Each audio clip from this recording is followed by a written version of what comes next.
Iran ने Israel पर एक बार फिर ताबड़तोड़ मिसाइलों की बारिश की है, जिसके बाद इजराइल में बहुत जबरदस्त तबाही मची है। इजराइल में हालात अब ये है कि ईरानी मिसाइलों को रोकने इजराइल के आयरन डोम जैसे डिफेंस सिस्टम ने काम करना बिल्कुल ही बंद कर दिया है।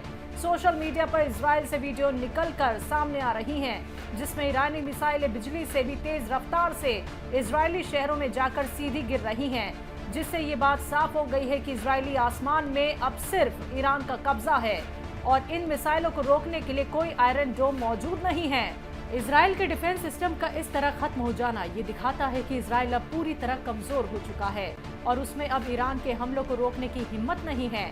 जिस तरह की वीडियो सोशल मीडिया पर सामने आ रही है, उसमें दिख रहा है कि इजरायली आसमान को चीरकर ईरानी मिसाइलें सीधी जमीन या इमारतों पर आकर टकरा रही हैं और उन्हें रोकने वाली इंटरसेप्टर मिसाइलें हवा में दिख ही नहीं रही।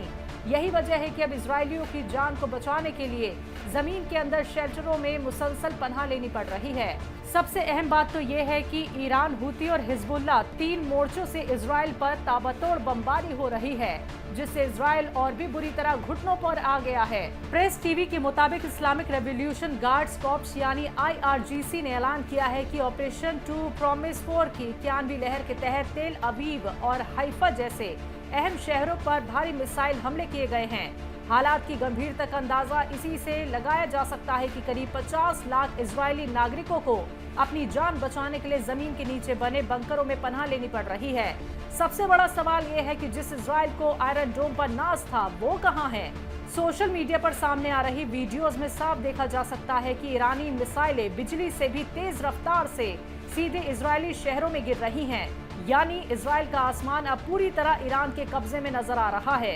इजरायली ब्रॉडकास्टर कान के मुताबिक सैकड़ों किलोग्राम वॉरहेड ले जाने वाली ईरानी बैलिस्टिक मिसाइलों ने कई जगहों पर जबरदस्त तबाही मचाई है, जिसमें इमारतें हिल गईं, इलाके तबाह हो गए और रेस्क्यू टीमें भी हालात संभालने में जूझ रही हैं।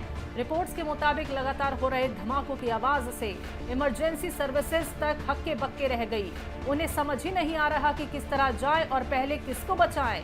ये सिर्फ ईरान का हमला नहीं है, ये एक कोऑर्डिनेटेड वॉर बन चुका है। मतलब ये कि ईरान के साथ हूती और हिजबुल्लाह भी मिलकर एक साथ इजराइल को दहला रहे हैं।